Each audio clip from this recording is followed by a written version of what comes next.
Live, I'm Raphael Calamat in Mississauga over at Mindshare Workspace. With me, as always, is Michael Bleakley out in Vancouver, British Columbia, Canada. He's over at ECS Agency. I'm thrilled because we've got a really special guest today. He's a PGA Tour veteran. He's been on the Champions Tour. He's been on the PGA Tour, over 700 plus PGA Tour events, 565 starts on the PGA Tour to be exact. He's been on ESPN Radio, Fox Sports, and has his own show on JayDelsingGolf.com. Jay, welcome to the show. Hey guys, good morning and thanks, or good afternoon, whatever it is. Thanks for having me. It's still morning for me. Thanks for coming, Jay. Oh, glad to be. I love talking golf. Well, it's been a crazy weekend. I don't know if you had a chance to watch any of the Hawaiian stuff, but Si Woo Kim comes out with the win. Unbelievable finish with that chip in. Did you get a chance to catch any of that? I did, guys. You know, it just reminds me, I really think what you're seeing, it's just a matter of time before the South Korean men make their impact on the game.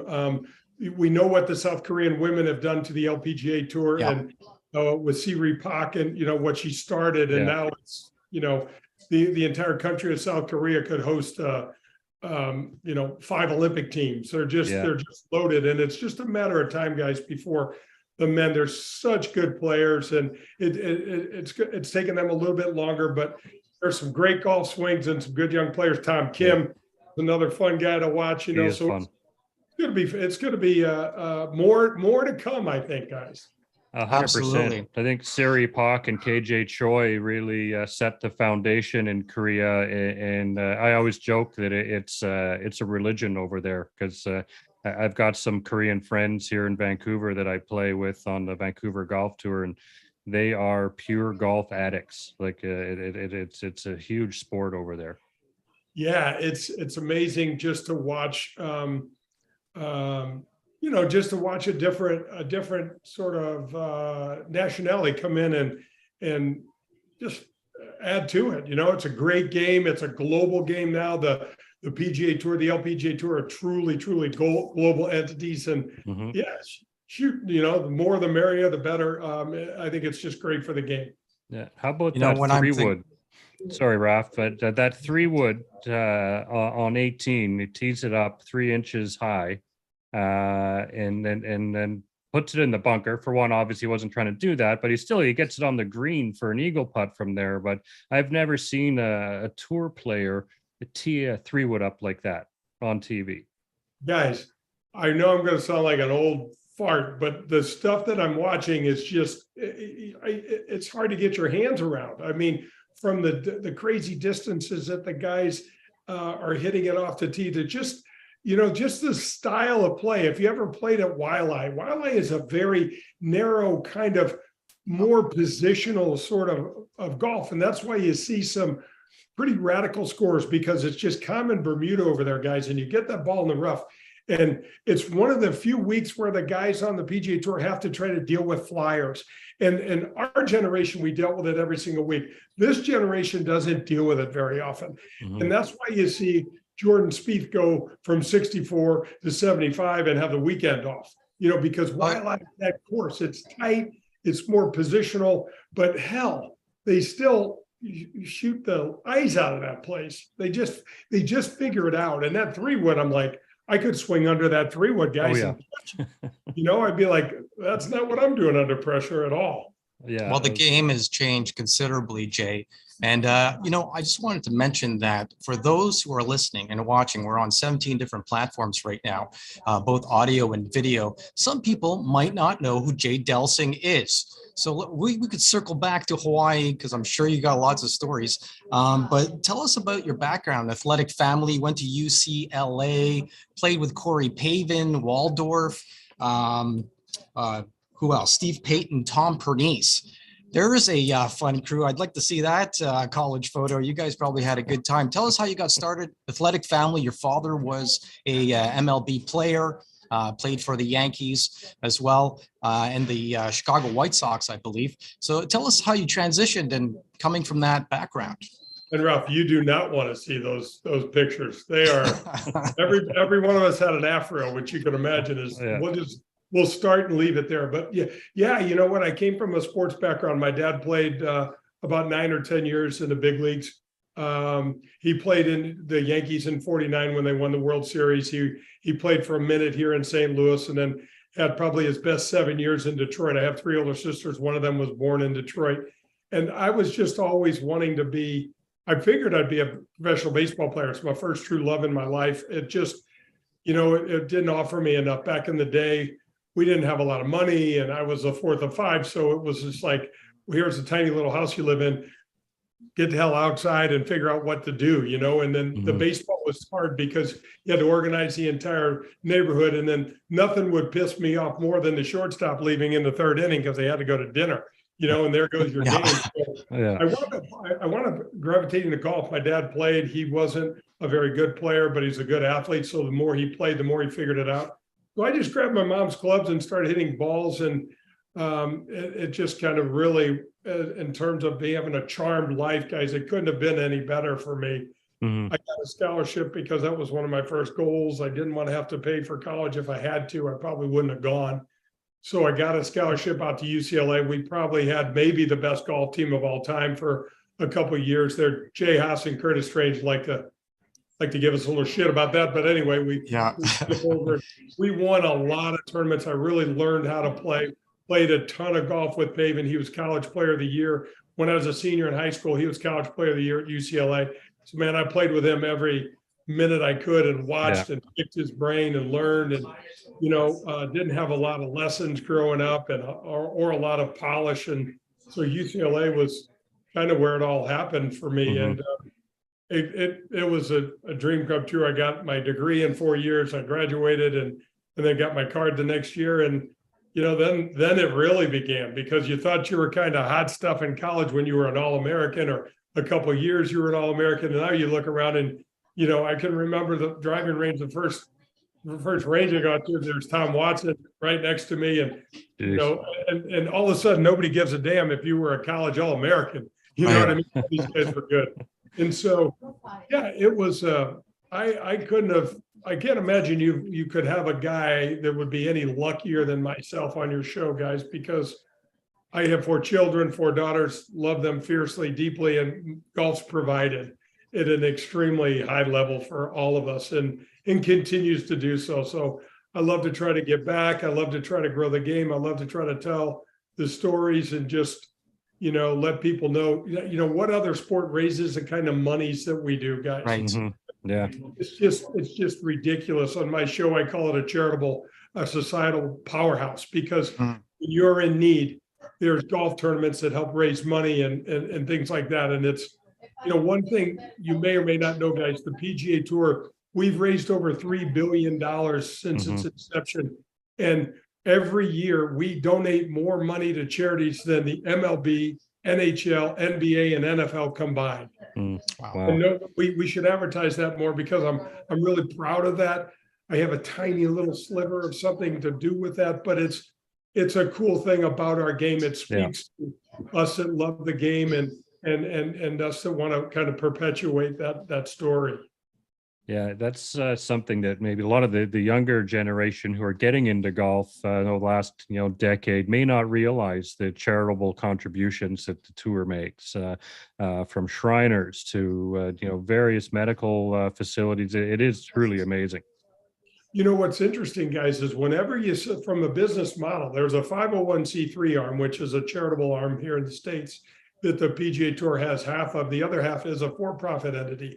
When we go to a place like the Phoenix Open, for example, it's coming up, it's going to be a gong show, right? I made a hole-in-one one Saturday. I can tell you that story later at the Phoenix Open, with beer being thrown on me and all. It's just a fabulous story. From a charitable aspect, guys, they're going to raise probably $20 million in 1 week, and 10 million of those dollars are going to stay local in that community. Dude, that's a big deal. You multiply that over a 10 or 15 or 20 year period, and you're building hospitals and you're doing really, really significant things for people that need it. Yeah, that just makes me think about the growth of the game and what's been going on over all these years. We saw the first huge boom in the sport back in 1999, 2000, 2001 with the emergence of Tiger. You kind of lived, worked, and played through that era, and now we're seeing it again during COVID. The game exploded. A lot of new young people coming to the game, and it looks like now they're staying. We live in a different world right now with media.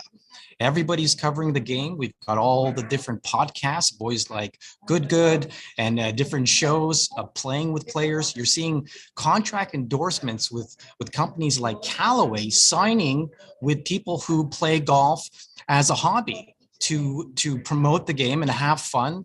And what's your take on the growth of the game and what's happened right now? Well, we should all kind of kiss Tiger's ass a little bit, because what he did was, Arnold and Jack were the bastions of putting this thing on the map, but Tiger made it cool.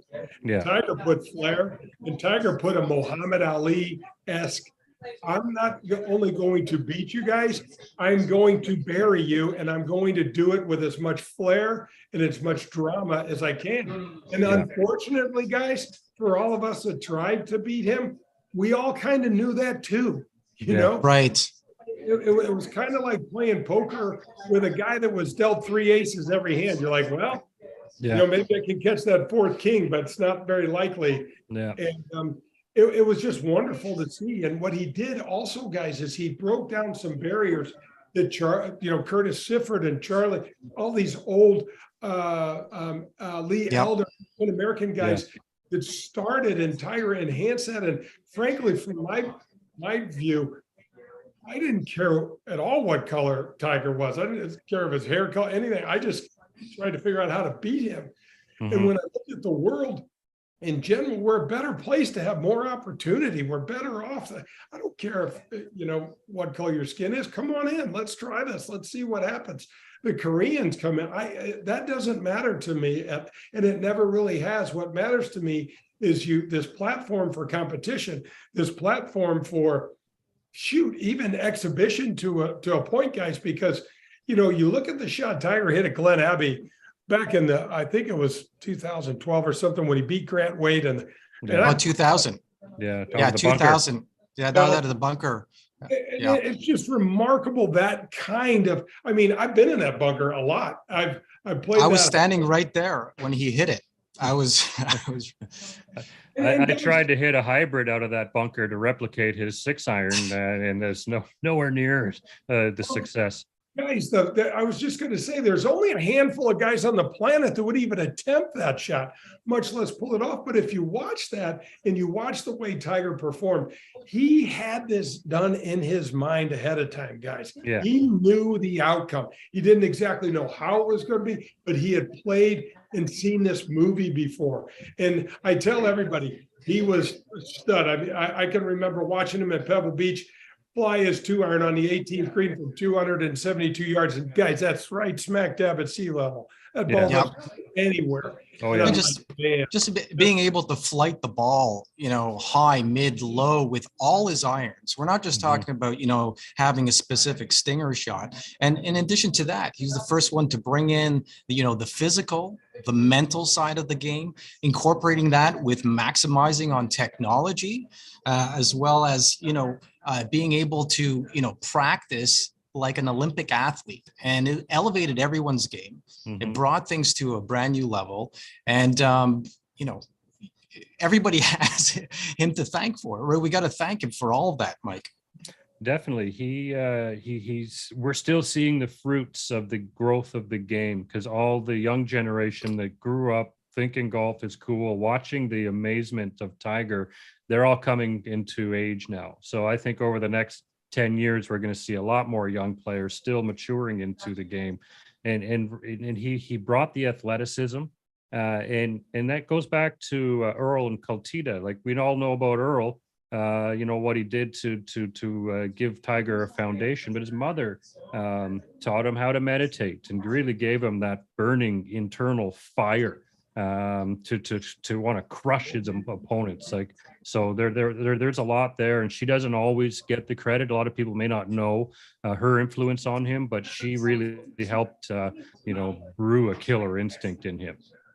Oh my gosh, 100%. That is extremely true. And I mean, if you talk to anybody that tried to play against him, they will probably tell you the best club in his bag was his mind. And he is a great putter. He's not a very good driver of the ball in turn, but his length made up for everything. Yeah, there's times in certain battles. I believe it was the President's Cup. Remember when Vijay Singh had his caddy had Tiger Who stitched into his hat, and I mean Vijay should have shut that down, because all you did was piss Tiger off so much that he's like, "Fuck it, I'm going to stomp you into oblivion today," and that's what he did.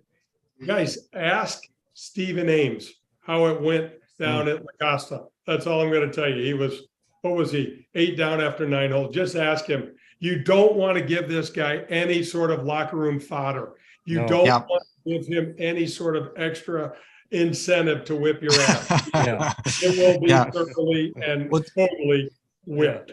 Yeah. Well, Jay, this takes us to you. 565 events on the PGA Tour. You've got to have a lot of great pairings and stories. You're a 2-time winner on the Korn Ferry Tour. Then it was the Buy.com Tour. Tell us about, when I say, we like to mix it up and not get all serious, but funny and embarrassing golf stories or pairings or things that happen. What's the first thing that pops into your head when I say funny or embarrassing? It could be pre-round, during the round, maybe some notable players. Yeah, that was pretty colorful. So guys, a couple things. I talked about making a hole-in-one at Phoenix. This was in the early mid 90s. I don't know, 93, 91, 95, whatever. Nobody really cares. But we were on a Saturday and we're standing on the tee. And this is WWE as much as golf. You know what I mean? In terms of everybody be quiet and all of a sudden, that's not quiet. And I can remember standing on the tee. And I hear some guy say to me, "Who the hell is this guy?" And he goes, "I don't know, but I'll bet you $5 he misses the green." And this is the way that I grew up, guys, in my caddy yard. I mean, we talked while you were swinging. And so this is right up. That's great. It's not going to bother me one bit. And I just happened to make this shot. And the place went crazy and beer and the hair on my arm stood up and everything. But there's a car on the tee. This is how chicken shit the PGA Tour was back then. There's a car on the tee, and my caddy looks at me and he says, "Dude, you just won a car." And I looked over and I went, "Oh, that's pretty cool." And he goes, "Can I have it?" And I said, "Oh, no, you can't have it. Carry the bag and let's go." And guys, you got to remember, that's back in the day they used to have the caddy races on 16. Yeah. Oh, right. That was fun. It blew out their ankle. But anyway, so we're walking up towards the green. The car is facing the green. And as I get to the front edge of the car, I look back. And it was kind of like, I don't know, it was probably some sort of, not that a Chrysler is a bad car or anything. I know you got a Chrysler plant right near Mississauga and Oakville there. But I look back and I see a little placard and it says Sunday only on it. Oh boy. Yeah. So I didn't get the Chrysler K car, but it made for a good story. But, I played in I was playing in the Hartford Open and I had one of the worst pairings you could get. I wound up with, Scott Gump's a nice guy, but he's kind of a little like Forrest Gump, where he just kind of zones out and, he'll maybe wander a little bit and Mac O'Grady. And Mac was a defending champion there. And so we're starting on the 10th hole and I walk over and set the bag down, get some stuff out of the bag, do my normal pre-round routine, get my scorecard, glove, the whole deal ready. And I walk over and I shake hands with each guy. And Mac has got a glove on each hand. Okay, he's got a glove on each hand. And I'm like, here we go, right? I give me scorecard, the whole deal. And I don't think much of it. And Mac's first up. And they said, from La Quinta, California, wherever the hell Mac is from, Mac O'Grady, and he stands up there, guys, with a left-handed driver, and he's got his glove on his right hand now, and peels this big high carp into the crap over on the left. And I'm like, Mac just hit left-handed, and I played probably 10, 15 rounds of golf with Mac, and I'm like, oh boy. So I look over at his bag as we're walking off the tee, guys, He's got a sack full of lefties and righties. He's got half and half. He's got a glove in each back pocket. And I'm like, what in the world? So he lost the bet. Exactly. 30 yards offline over into the ship to the left. And I'm down the middle somehow. And I'm standing there waiting because he's got to get a ruling. And we had this tour official, his name was Frank Cavanaugh, that we used to nickname Dr. No, because every time you asked him for anything, he would say no. So Dr. No goes in there and he comes out eventually. And I wave him over and I said, Frank, what's going on over there? And he goes, Mac hit his ball in this condition. And he explains it to me. And he was entitled to relief. I said, really? And he said, yeah. And I said, did you look in his bag? And he said, no. I go, well, you should have, because did you give him a drop for a left-handed shot or a right-handed shot? He goes, what are you talking about? I go, he's got a bag full of both. He's got a glove in each pocket. I go, which way did you give? And Frank took off. He's like, I'm not dealing with this. I'm out. Right. We had balls were flying all over the place. Mac made a mockery of the PGA Tour. He played 9 holes. He had a bullseye putter. So he could putt lefty and righty with the putter. Naturally. Right. And I'll never forget, he had 23 left and 23 right. He shot 46 and told me he had a headache after 9 holes and withdrew. Well, you should have a headache playing with him too. That sounds crazy. Yeah, I mean, none of us played with a dam. You could imagine it was a circus out there. But yeah, there were some. Oh man, I try to think of some. Well, thanks for sharing. Look at that K car. You weren't missing out on much. I had a K car when I lived in Vancouver. There's no treat. I used to try to jar the car open through the back door and I lost my window just by driving and hitting a bump. The thing crashed down right into the door. That was an old K car, but I used to work. Anytime the Bare Naked Ladies have that car in one of their songs, it's not that good. Yeah.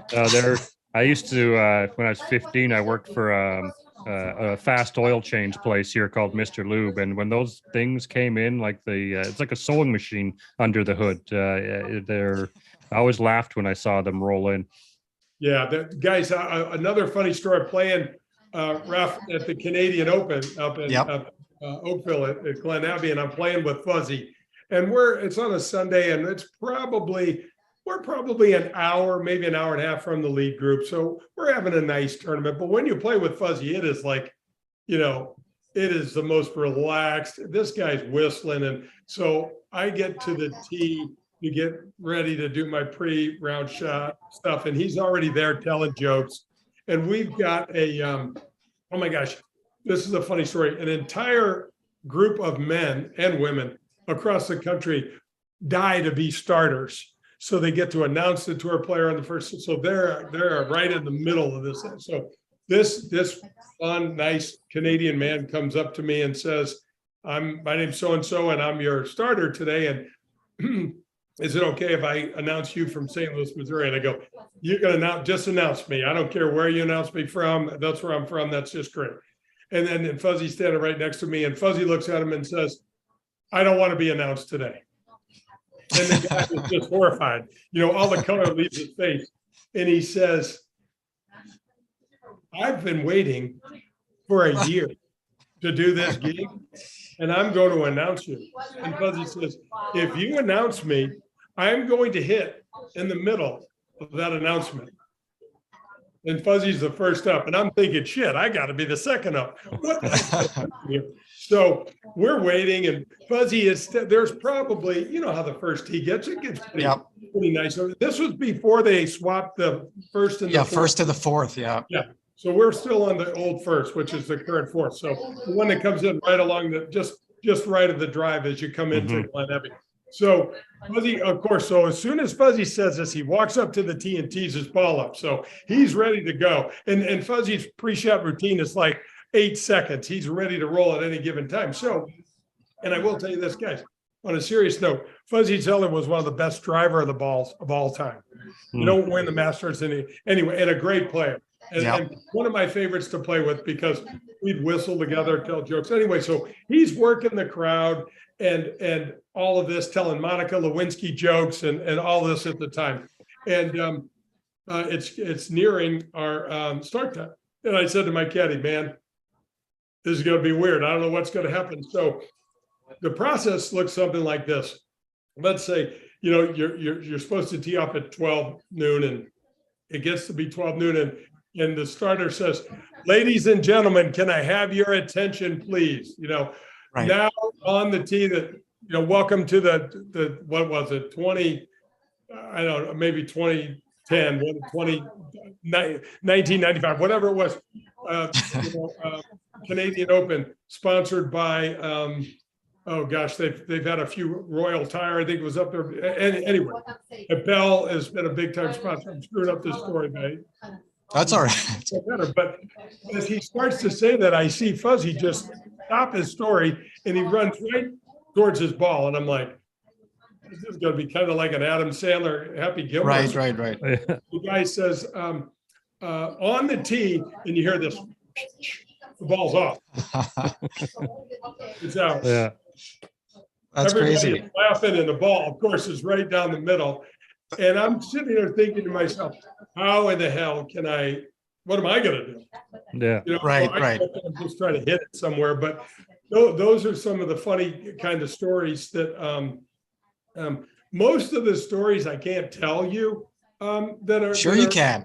Sure you can. Well, look, you see, look, when I think romantics that and some little locker room exploits that are funny. I'll tell you, my rookie year, Steve Pate and I we were playing the Greensboro at the GGO, the Greater Greensboro Open. We were playing at Fairway Oaks down in Greensboro, and we were sitting in. There's a little bar right outside the locker room, and we were sitting in there after the Saturday's round, and we were commiserating, what we did and didn't do, and having a couple, and just chilling, relaxing, and hanging out, and getting pretty animated. I mean, Steve Pate is, the human volcano, so yes. he gets a fun person to tell a story with. And we're sitting there telling the story, and Lanny Watkins walks by, and we're sitting there drinking a couple, and he says, "Hey, are you two rookies?" And I look at Steve, and we look at him, and we're like, "Yeah, we're rookies." And he goes, "Let me explain to you how this works. Half the guys out here don't give a damn. The other half wish it was twice as bad. Just go home." And I looked at Steve and I go, "He can't kick us out of a bar, can he?" And he's like, "No, he can't." So we were like, "No, screw you, Lanny, just go do whatever." But that's kind of some of the mentality. You wonder, do the old guys root for the young guys? What was it like back there? There wasn't a whole lot of that, like, "Hey, man, I hope you really have a great career," sort of thing. Yeah. Right. Well, I'm looking at the guys you played with. I mean, Corey Pavin, I had an opportunity to interview him back in 2005, I believe, at the Canadian Open at the Abbey for CJAD 800 AM. He was a great guy. You being 6'5" and him being 5'6", I'm sure speaking of pictures, that must have always looked pretty good. But Steve Pate is known for his temper, right? I think we were talking before we went on that I remember him teeing up to a tee marker and just letting it go. I think that was one of his famous things that he did. And then, Duffy Waldorf being so colorful and known to drink a little. Oh, yeah. It was a colorful group. I can remember, I think it was our rookie year. Steve took a pine, over in the Hawaiian Open. We were just talking about the Sony. They used to have, they still have those gold painted pineapples. Well, on one of the tees, there was some, I think it was shredded pineapple left. The top was still intact, but the core and everything else was no longer intact. In fact, I think that gave those guys the idea to kind of put a little steel center up the bottom of them. So we were trying to deter people from taking a whack at those pineapples because they were an easy target back in the day. Yeah. What that makes me think of the culture, because you came on tour in '84, so you've seen it change over the decades. And in the '80s and '90s, it was fairly common that the guys go out and smash a bunch of drinks and, crawl to the tee times the next day. And I mean, that's pretty much done now, I would think, on tour. But what was that like? Do you have any good stories about the guys, or who was the wildest player out there who was, you might be cursing the next day when you're hungover trying to grind out a round? Oh my gosh. Well, I think the Tom Weiskopf stories are legendary, but he was really before my time. Tom was on the Fox golf team with us, and I would watch Tom a little bit early in my career, watch him swing. He didn't play much, but I guess his stories when he was drinking were pretty damn legendary. And David Faraday is of course, a dear friend. I just had him, I just did an interview with him. He told a funny story, guys. He said he was getting on an elevator and he said, I can't stand the society that we're in right now because around every corner, everyone's looking to be offended. They want to be offended. How are they? Oh, your speech, your dress offended me, your sandwich offended me, whatever it is. And he said, sitting on an elevator and the doors open and they're going down. And he said, the largest human being he's ever seen is getting on the elevator. And he says, so much so that he had to turn sideways to kind of inch his way through the doors. And so Faraday says he kind of pushes himself in the back of the elevator car and squeezes in there. And this guy works his way in. He steps in the elevator car, and Faraday says he can hear the cables kind of screech a little bit. And they're like, oh my gosh. And Faraday, and you know how he is, his mind is racing a million miles an hour. And he says, this guy turns to him and looks at him and says, are we going down? And David says, we sure the fuck are now, and the guy looked at him and he said, he burst into laughter. And he said, they probably went down 10 or 12 floors. And he said, they had the most wonderful embrace at the end. He said, I could probably get both arms around one of his arms. That's about all I could hug him at. But he said, in terms of, he said, you can't even playfully make fun of anybody anymore because everybody's so damn sensitive and wants to, post something about you. Yeah. Oh, it's the victim culture that seems to be more popular now. And it's we've talked a little bit about that. And even some of our guests, who are, announcers on certain networks. And yeah, they've got to be careful. And Faraday, for example, jumping over to Live Golf, now he can be unmuted a little bit and let his sense of humor survive because he's a wonderfully funny guy, which he must have got in trouble commentating on PGA Tour all over the years, right? Like, sure. Well, there's no question about it. And when I was doing some of the Fox stuff, he would be texting me. And I'm like, dude, I am struggling to try to figure this out. Leave me alone. Like, quit. I don't like the funny guy like you are. We started off, you guys, at Chambers Bay, and that place was a dump. I mean, it's a beautiful, beautiful piece of ground that should never host a national championship. There's just it should never. And the greens, were shot and they were also all Poana and just a lot of things. And he kept texting me, and Joe Buck was such a good guy. And he was kind of the reason that I got an opportunity with Fox. And the only reason I had my cell phone on is Joe said, leave your cell on and I'll zip you some information or here, whatever to help. I'll tell you a funny story too, guys. This is how astute we were at Fox. I'm out with Mickelson and Tringali, and I'm on the 16th tee, which is an elevated tee. It's a short par 4. The Puget Sound is off to the right. It's a beautiful setting with a very, very ordinary, right? Actually, kind of a dumb golf course. But anyway, we have our we've been instructed to have our radios and our mics up as loud as can be because radio gold or TV gold, guys, is the conversation between the players and their caddies. Okay. And so we want anytime we can get you guys talking to your caddies, we're going to lay out. All right. Yeah. So both guys hit off the tee and I'm walking. And again, we're elevated. Light wind, but beautiful day. The weather was the best thing about the Open that year. And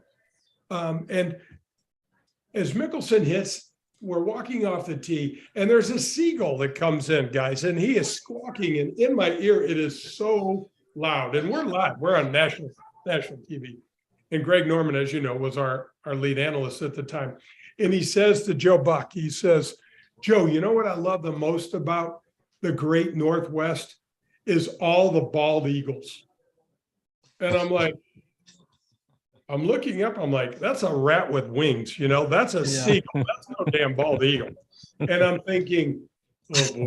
So I've got a button on my belt that allows me to talk to our producer, who is Mark Loomis, one of the world's greatest guys. And I said to him, Loomy, and he's pissed. He's like, what do you want? I'm like, I don't know. I'm like, I'm just out here. And he goes, I know it's not a damn bald eagle. And I'm like, okay, all right. We go out to dinner that night.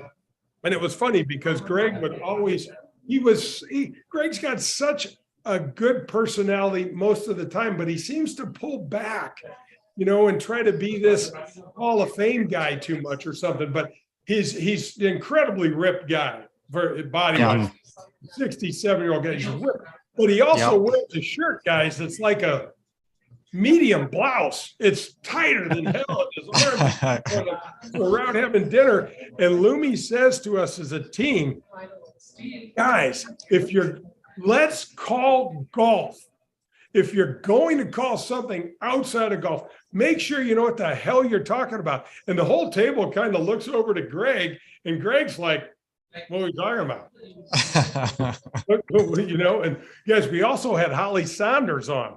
Oh yeah, yes. Congratulations. So that was always, so what a man. Anyway, so we go from Chambers Bay. And I got to play and also do the broadcasting for the Senior Open down at Del Paso, down in Sacramento.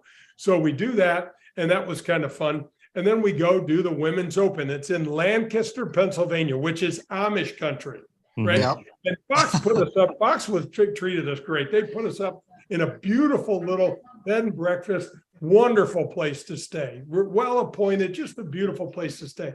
5 minutes from the course.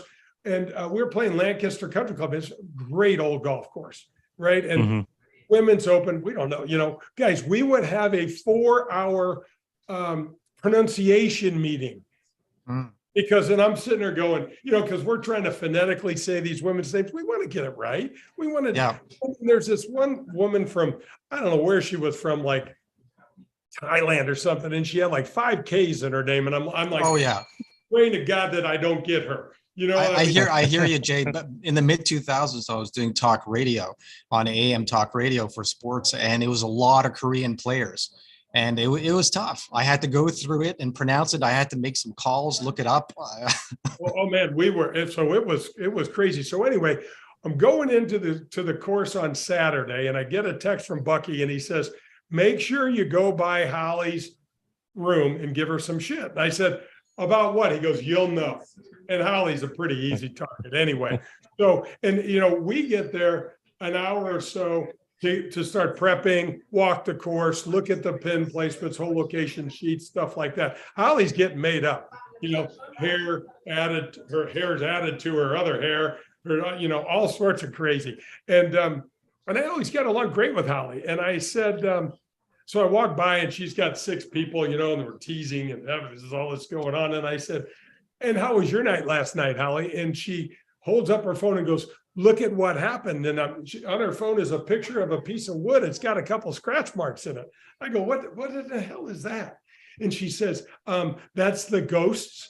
Our hotel is haunted. And I moved out last night. I almost called you at 2:30 in the morning but I didn't need you. I got the other guys to help me move my stuff. I'm like, really glad you didn't call me because my room was not haunted and I wouldn't have helped you.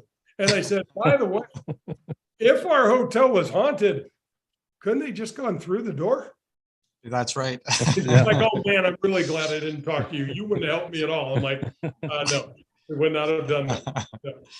Well, to your point, Jay, I like the fact that you talk about how players talk to their caddies, and that's gold. I wish we had microphones when Lee Trevino was out there, but it's great to see someone like Spieth talking to his caddy and talking, how he's going to shape his shot and how he's going to play it. It's a great mental exercise for any player to actually play that way. But that brings me back full circle. You talked about Fox and Fox Sports. Is that happening? Will Live Golf be on Fox Sports? Are they going to buy time, or are they going to do a deal? Is something going on with that?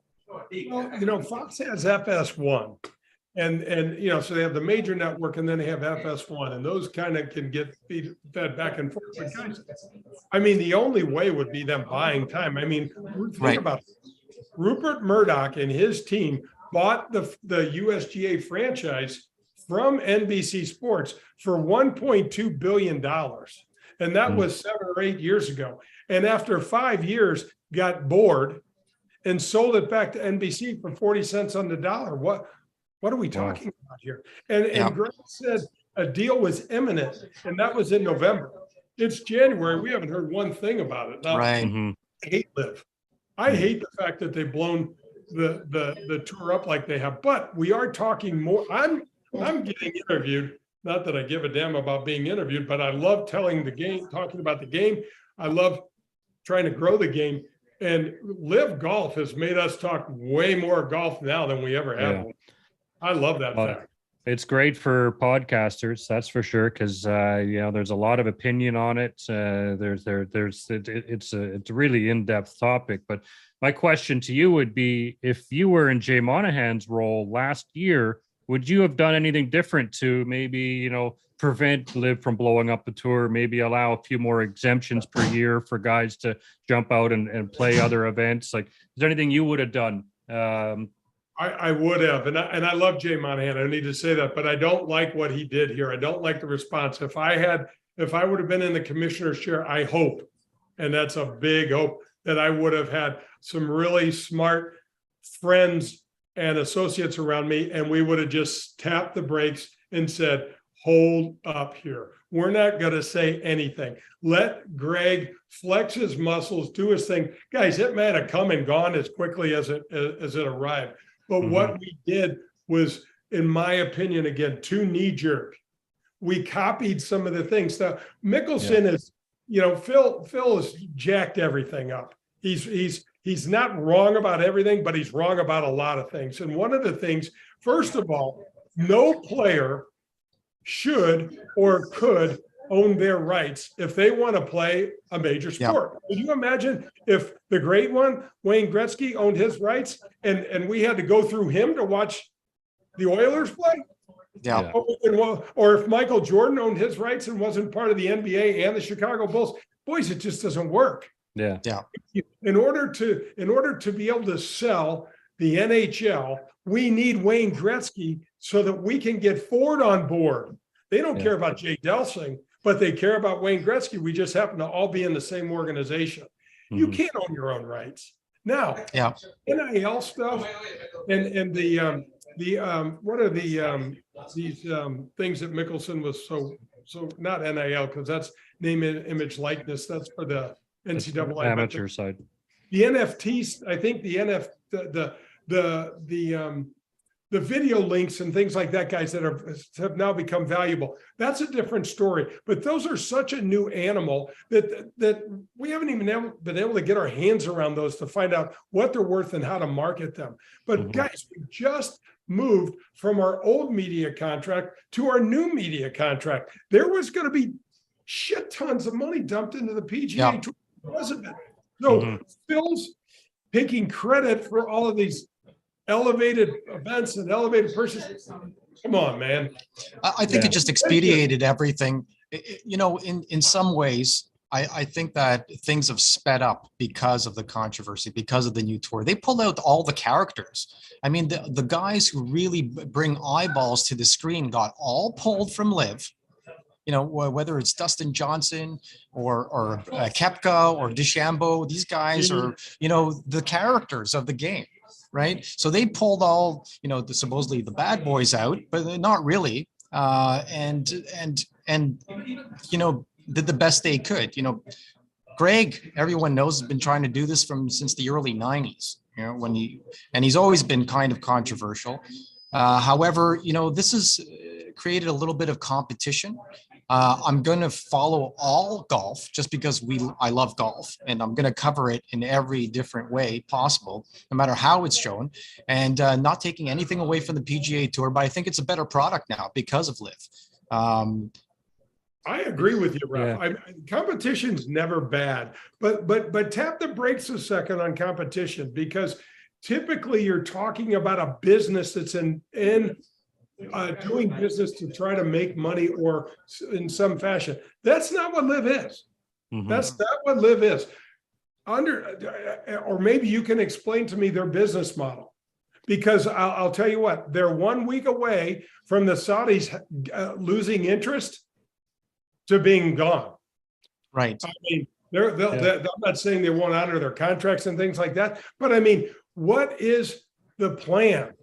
What is the rest of the 2023 schedule? What is their charitable contribution going to look like? How are they doing it? Guys, they're making it up as they go along. This thing. Well, the only thing I could say about that, Jay, is if I look at Formula One as a model, or MMA or other sports, the Saudis have supported the Golf Channel, NBC, through their different tournaments, Aramco for the LPGA Tour. No one says a word when it comes to other sponsored events or exemptions for players that have gone out there for years. It seems that it's really targeted at Liv and Greg and Phil and a few others. However, I see both sides. I don't know all the details. I'm sure that rabbit hole is pretty deep, Jay. And at the end of the day, I think the players are benefiting. And I always thought the PGA product should stay in the United States, just like NFL, MLB, MLS, go into any league. It's an American sport. Everybody wants to come here, wants to go to college, wants to go to university, wants to play in the United States. Being a worldwide game, there's enough tours out there. And so the PGA has done a really good job amalgamating the Canadian tour, the Latin American tour, and so on and so forth. And that's great. But there's a little bit of hypocrisy with where the money's come from, whose pocket it's gone into, all that. It's rife. It's rife with hypocrisy. They're in the EPL. They're in Formula One. I'm not talking about the Saudi money. I'm talking about the Live business plan. Mm-hmm. I'm talking about Live as a business entity. If the three of us tried to put something together like that, we didn't have Live, guys, it's no business. Yeah. You have to have unlimited pockets to make this work. And look, I don't know where this is going to go, but what I don't like about it is we have less of better players playing in one spot than before. That's what I don't like about it. I don't begrudge the players for getting paid. Are you kidding me? Take the money. Fine. But don't come back and sue us. Come on. Well, don't get both bites of the apple here. And that pissed me off. I mean, look, take your money. So guys, let me ask you this. Here's a good one for you, Raf. How are we going to justify, let's say, Live folds? Right? And they deal with their contracts. Now we got DJ, Koepka, Reed, DeChambeau, Cam Smith. Now they have nowhere to play. Mm-hmm. Yeah. Okay, so now you got to understand, I'm Justin Thomas, you're Ricky Fowler, like you're Jordan Spieth. We have foregone the $150 million. Right. They'll let you back in. You didn't.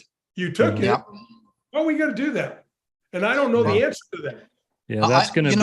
I think the answer is could be answered in a very small way. I think the major tournaments have taken a good stance on this. That if you've qualified or if you've won, then you have the ability to play in these tournaments. You obviously want the best players in the game playing your tournament. Now, the PGA Tour, in my opinion, needs to put everything aside. And if that would happen, they would have to revisit that and see how it would benefit them, see what kind of repercussions the players would have, what kind of qualifications they would have to go, because the PGA Tour wouldn't be the only place they can play. There's the DP World Tour. There's a lot of tours out there, and they're growing exponentially. I hear where you're coming from, because I'm a huge fan of the PGA Tour and all that it stands for. I grew up with it, right? Yeah. Sorry, go ahead, Mike.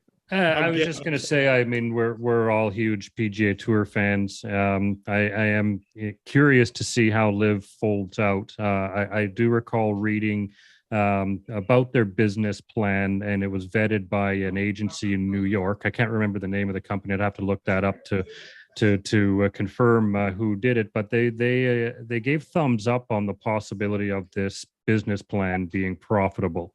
How that's going to happen with the team events and all of this, it remains to be seen. And this year will be telling.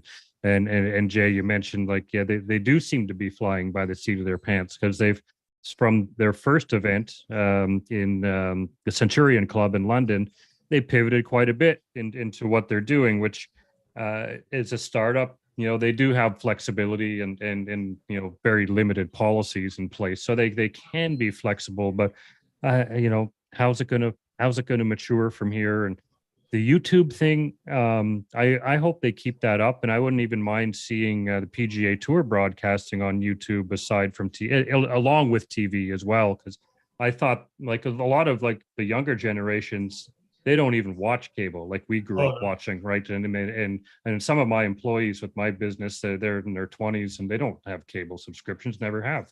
So they live on YouTube. So those things I think could be good. But at the end of the day, they have taken away some key players from PGA Tour, which I would like to see in the fields. But as a quick credit to the PGA Tour, they showed their depth, because they lost a bunch of guys. But look at all these young guns, Cameron Young, and all jumping into position here, who are phenomenal players. And they now have a little more room to breathe and grow on the tour. But it does suck to not have DeChambeau and Koepka and Patrick Reed, the golf's villains. They were great. People may not like Patrick, but he's great in the PGA Tour because he stirs shit up. He's a great player. Yeah, he's a great player. But let's put aside everything that he's said or maybe done. Let's call it what it is. He's an amazing player. And we could go back to Tiger, and if you want to talk about morals and things of that nature, I mean, I respect him as a player. And this is, putting everything that's off the course aside, or things that may have happened. The only thing I really don't like is the OWGR, what's happening right now, everybody falling off the list. I don't like the fact that LIV is 54 holes. It's a little bit more convenient, but it's not really a marathon of 72 holes. That's another reason why it's questionable, but there are events on tour and around the world that are 54 holes, and we could go into that conversation. But it's really interesting. We're living in a crazy, interesting growth time in golf. Ever changing, right, guys? And what happens in nature when there's a vacuum? It gets filled. And it's the same way in the PGA Tour, guys. There's not nearly enough spots for the number of high quality players. I tell people, go to the Corn Ferry. There's future Hall of Famers out there. There really are. But one more thing on LIV. I don't know how closely you guys read the letter that Augusta National wrote. Did you guys read that? Yes. Okay. Go back and read the last 2 or 3 paragraphs over. They take a shot straight to LIV's head in that. They abhor what's going on in the game of golf. They hate the fact that they're doing that. And in my opinion, the Masters had no choice. But what's going to happen, guys, is that if this continues down this road and the world golf rankings don't get vetted out sooner than it looks like they're going to, Augusta's going to have to rewrite their qualifications, and they hate that. Right. They don't want to break the history, and they hate that. So DJ, he's won, he's got to get in. Reed, he's won, he's got to get in. Garcia's won, he's got to get in. But DeChambeau has not won Augusta, and neither is Cam Smith. Their exemptions are going to run out. Koepka's exemptions are going to run out probably first of all of the headliners, and they're going to have to, if they want them to play, they're going to have to rewrite.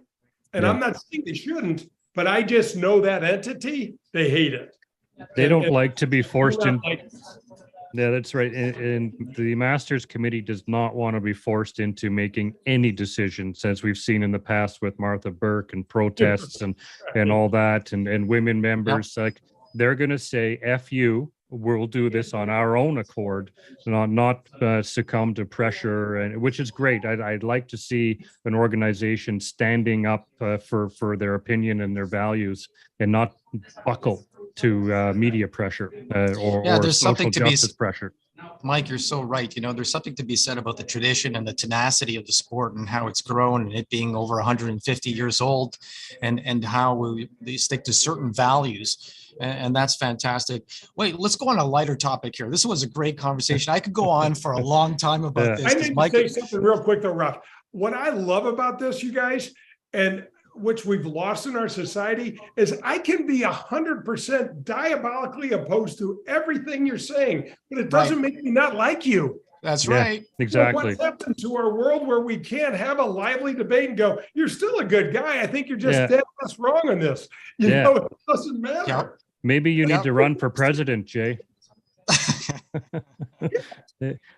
You're still pretty young. You can be president in the next term. What do you think? Oh boy, there's a lot of reasons that won't happen. I've got a closet, Mike. We're not looking at it. Yeah. Oh, 100%. Yeah. Look, Jay, you've played so many events, some memorable pairings.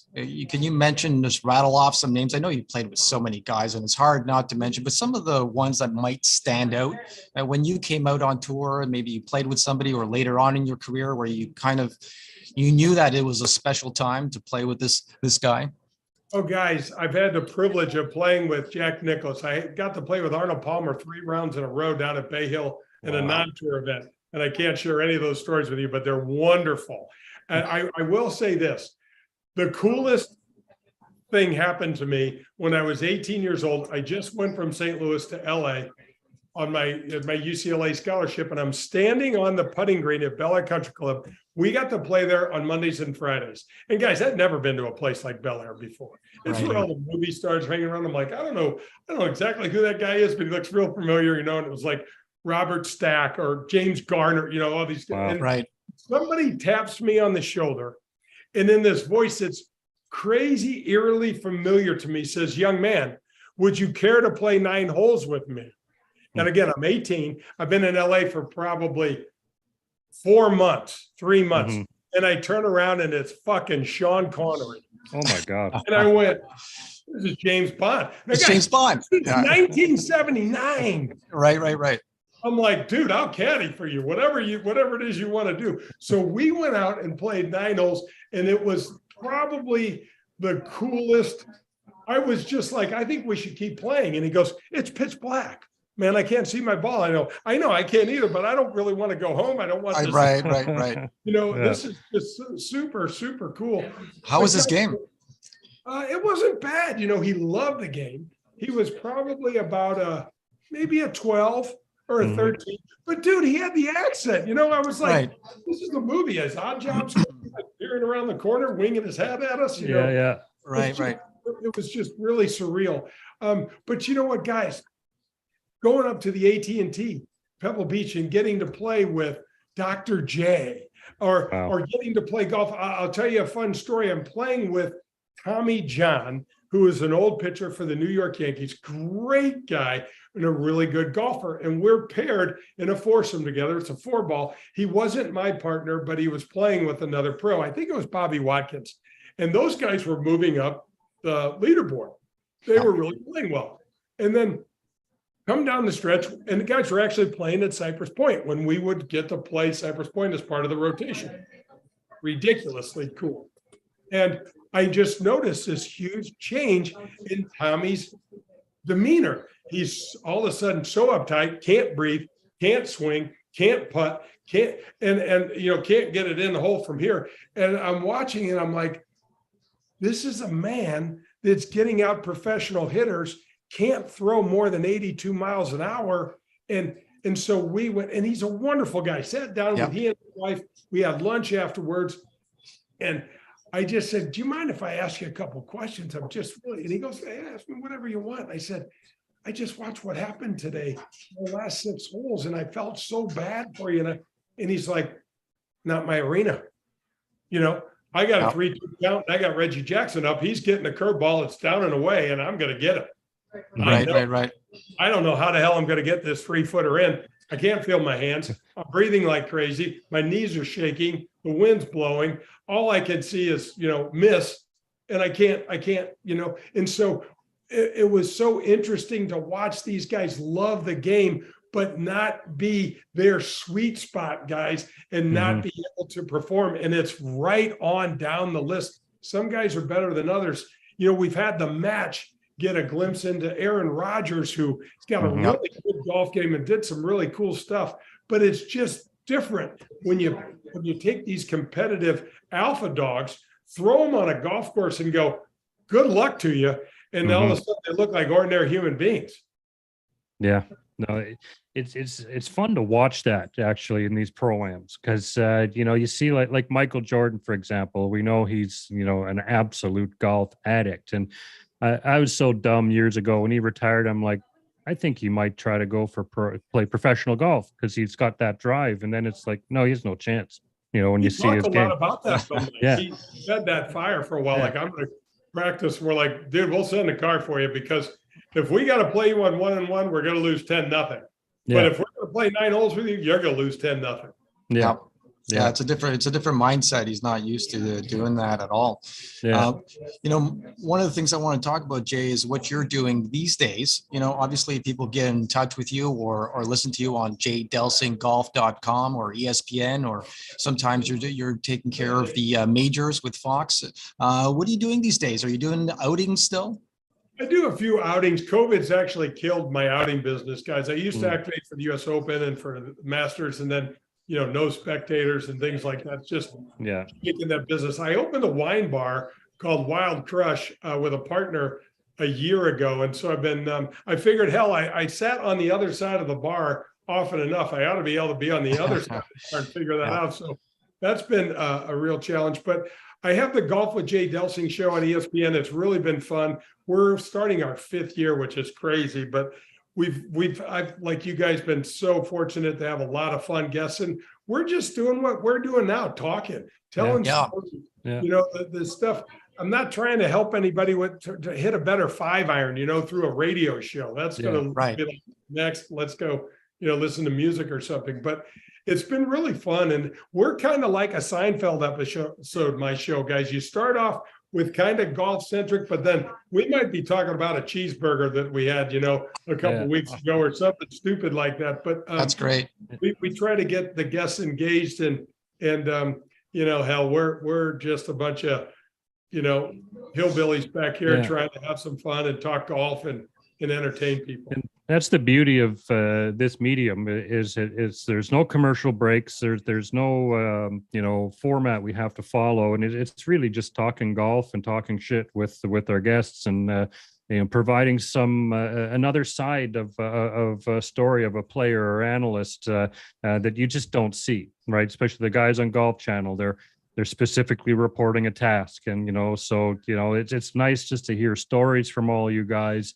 Because, like we've had Matt Adams on a couple times, and he's got some fantastic stories about, the British Open, the year Jordan Spieth won a couple of years back, and, causing a little bit of a ruckus in the shitter, so these are the things that are happening behind the scenes that you never hear of. You're never going to hear it only on podcasts. So just to get to share some fun stories, and that's why we do this, right? Is really just to it's our part of in the game, and it's just all about having some fun and having some laughs. Yeah, we want to send out our appreciation to you for coming on the show. Obviously, we grew up watching guys like you play, and to hear firsthand about your experiences goes a long way. I think people are enjoying this more than you probably may think. Like we mentioned, we're on audio and video platforms, 17 now, Mike, right? Yeah. And so people are hearing this. They're hearing stories they never heard before. You're mentioning people, and there's a lot of people into golf these days. So we love to share this. Oh my gosh, it's my pleasure. And I got to tell you guys, I played in the very first GVO, Mike. We played up Northview. I think I played in all of them. I'm old, but I played in all of them.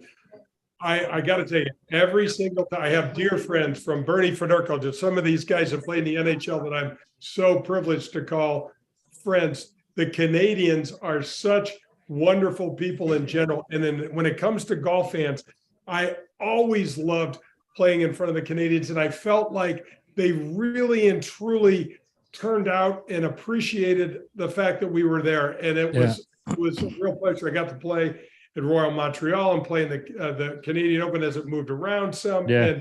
And it was a great country. It's like that's. I tell my Canadian friends, Canada doesn't seem like a different country. It seems like our brother that just lives up above us over there. It doesn't. Yeah. No, we were pretty. That's what it seems like to me. That GBO was great. We lost it quite a while ago, but I think it was Guy Boros won the first one, didn't he? Or was Chambly got his lone victory out here?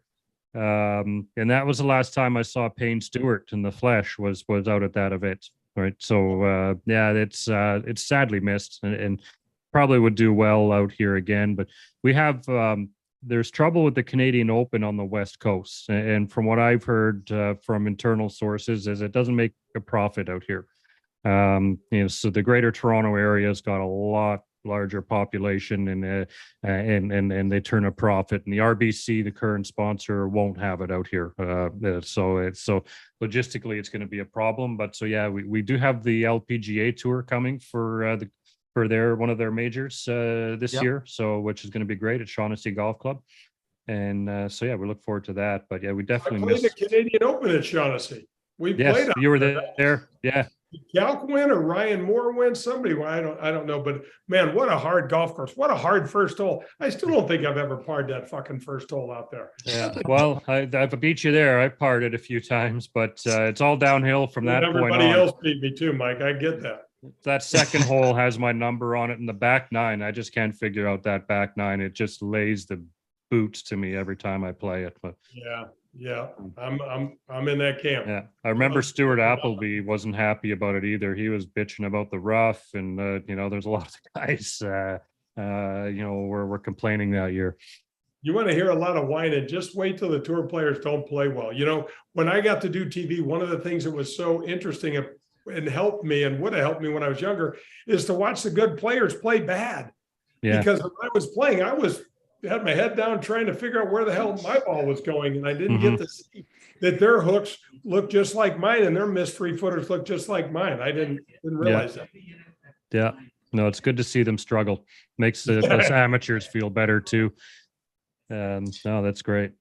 Well, Jay, once again, thanks for coming on. It's been a real pleasure. I'm wishing you all the best moving forward. Hopefully we might see you out there possibly competitively at some point. If we don't, we certainly need to get a round in if we're in the area. Would love to. We'd have a good time. Guys, thank you for having me. Anytime I tell people I don't have a very wide lane, but if you blow a tire in it and you get stuck in it, I can help. So anytime you come to St. Louis, we are a great sports town. Yeah. We're still feeling like our Stanley Cup championship in 2019 was yesterday. Yeah. And we're still basking in the glow of that. And we're a baseball city. We got a champions event at St. Louis at the golf course I grew up at, the Ascension Charity Classic. We raised $1.3 million last year. It's a cool thing. Whenever you're down here, you got an open invitation, please. Okay. We'll take you up on that one day. That sounds great. Maybe your flight gets canceled or something. You wind up stuck here. Yeah, no, it sounds good. I've never been, so it's on the list. Right on. But yeah, we'll tell our listeners here right now to have a quick follow and subscribe to your program, Golf with Jay Delsing, as well as us. If hit us up on YouTube for a sub, and we'll share this podcast shortly on our social media channel. So please engage with it. And as of tomorrow, it'll be out on Apple and Spotify and over a dozen other platforms, wherever your favorite podcasts are. So guys, I try to bribe my listeners. So if you send me an email, jay@jdelsinggolf.com and spell J out in both front and back side of that, we give away a dozen TP5 golf balls every week. So there you go. Amazing. We're into whatever the hell works. And so send me an email. I'll throw you in the list and send you some golf balls. If that sounds great. That's a $65 value up here in Canada. So and if I find a dozen that go straight, I keep them. So you're going to get the ones that go absolutely. No, All right, fantastic. for Michael Bleakley, I'm Raphael Calamad. We had Jay Delsing on the show. Make sure you check out all his social media feeds and what he's doing. Next week, we've got Sarah Winters, the 2020 Miss Canada. She is a college golfer who's planning to go out onto the LPGA Tour. Until next week, we'll see you then. Thanks, everybody.